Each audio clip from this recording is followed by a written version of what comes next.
Welcome to Through the Lens. Our guest this morning is Bob Balentine, a resident of Marist Grove since 2007. This episode is entitled The USS Intrepid, CV-11, a fearless and resolute warrior. How are you doing this morning, Bob? I'm doing pretty good right now. Are you? You are a Marine, having served aboard the Intrepid from August 16, 1943 until the summer of 1945.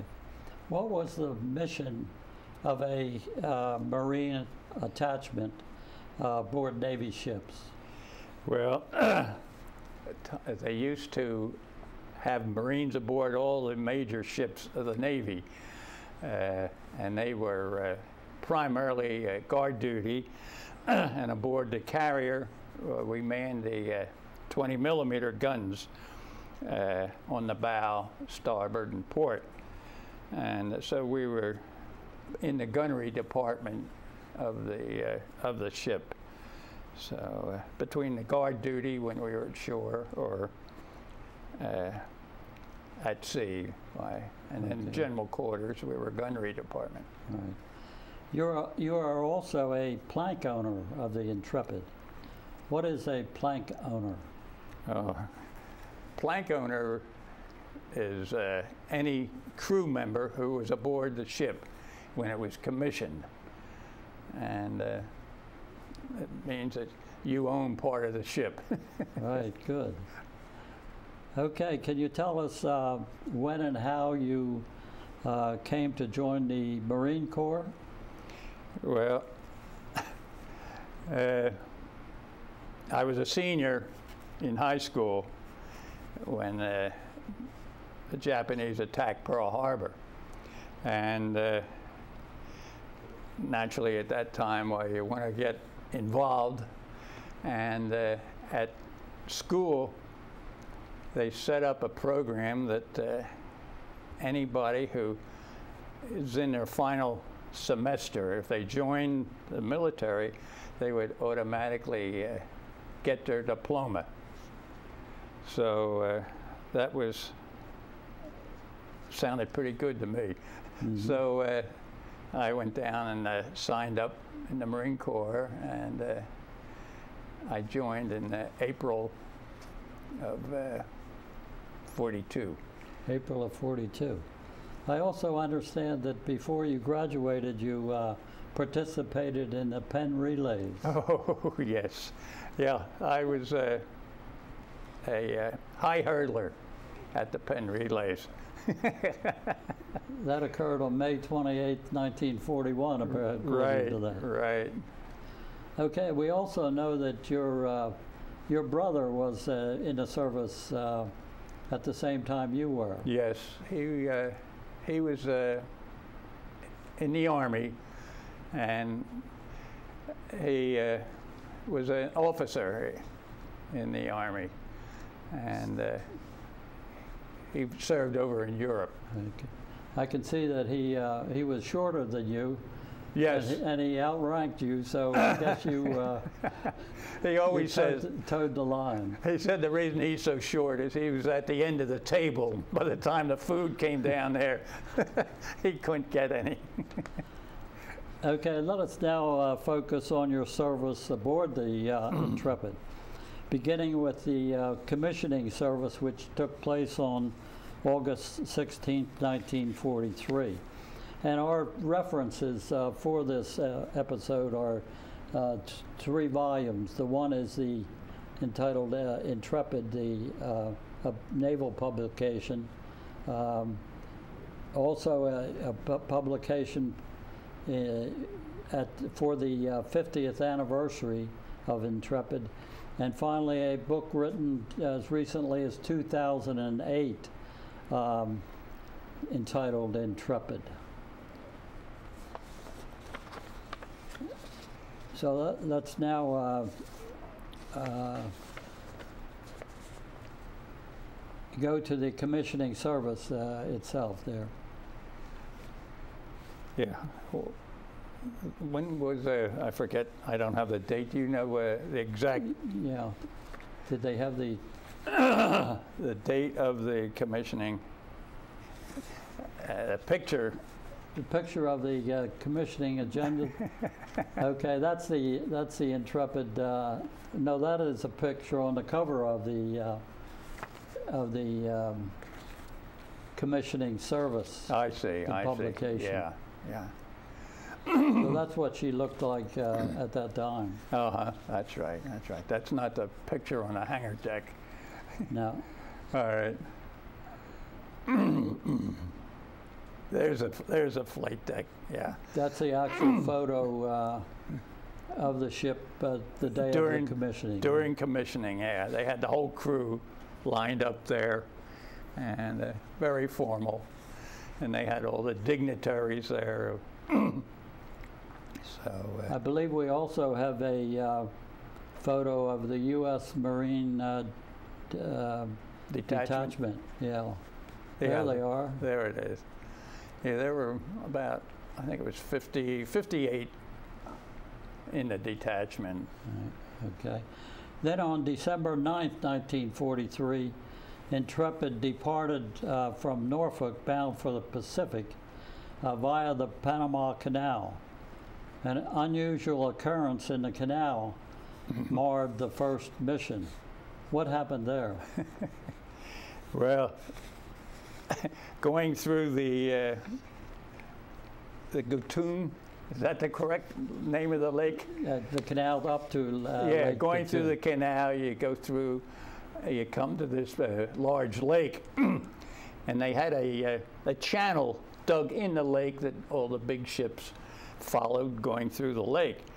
And they came to this one part channel where it's called the Gaylord Cut. Anyway, there was a turn in the cut, and the ship didn't make the turn. It just kept going straight, and I happened to be sitting up on the edge of the flight deck, and we were taking in all the view. And then all of a sudden, I happened to look around, and there I see trees underneath the ship. And and here I went right up on the bank of the canal. So they had to, they backed out and finally pulled out, but the bow was damaged. So we made it over to the Pacific side of the canal, which is Balboa, the name of the town, and they had to put a temporary plug in the bow. I think what they did is just poured in concrete to fill in the hole, and that was enough to get us up to San Francisco. To Hunter's Point? Hunter's Point in San Francisco, the first of many trips. So once those repairs were complete, you left San Francisco on January the 8th of 1944. And we have I believe that's a photo departing. On our way to Pearl Harbor. Right. Right, that's it. And then you stopped at Pearl Harbor, and I think we have a shot or two of there we are. Yeah, that Diamond Head. That's it. That's what Pearl Harbor looked like back in the 40s. Yeah. Yeah. Then we took on stores and air groups, and then from there. Yeah, from there, you were all set to head to the war zone. Out. That's right. And during the balance of 1944 through August 14th of 45, when Japan surrendered, Intrepid and her crews, both the air and shipboard personnel, experienced one of the most remarkable series of combat damage of any U.S. Navy ship in World War II.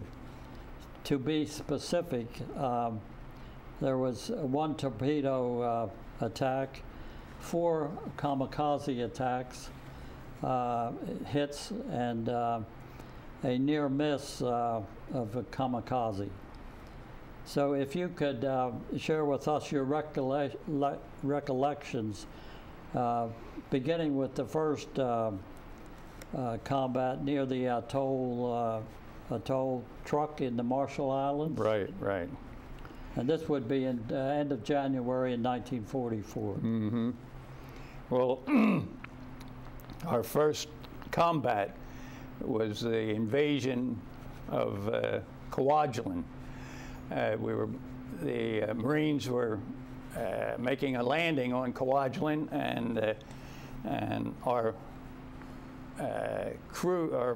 planes were supporting the landing in Kwajalein. And we were there for a couple days while the fighting was going on until they had the island secured. And then from there, we moved on to the big Japanese naval base at Truk. At that time, Truk had never been attacked. So we were going out to hit Truk, and during the action, it lasted a couple days. We were at general quarters, and that means everybody manning their guns, and this was about midnight, and we were sitting up by our guns, and we heard this sound like a washing machine, motor of an airplane, and it couldn't quite figure out what it was. And here it was a Japanese torpedo bomber coming in. He slipped in under the radar and headed right for the ship. The captain saw it, but not in time. He started turning the ship to try to avoid the attack.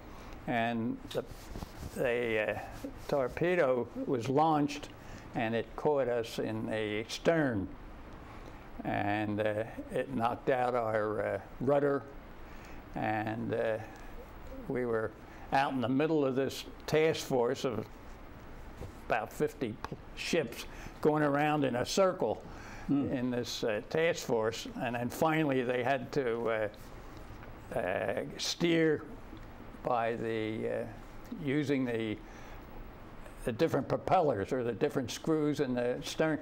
So first they'd go starboard until we started moving that way, and then port, and then they'd shut them down and move the other way, and that way we made it back to Ulithi, which was the closest atoll at that time that we could use.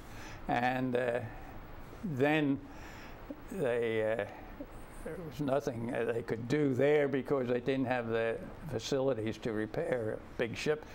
So we went back to Pearl, and on our way back to Pearl, we had a terrible time because the wind kept blowing us off course. So a couple of they set up this big sail under the forecastle to help keep the I believe there's a shot of that up there now. There's part of the sail, on the forecastle, which would keep the bow from swinging around off course. So that way, plus the jury rigger rudder that they had fixed up, we made it back to Pearl. I understand also if from that attack there were 11 personnel killed in action. That's and right. 6 men missing and many wounded. Right. And I believe we have a photo of the burial at sea ceremony.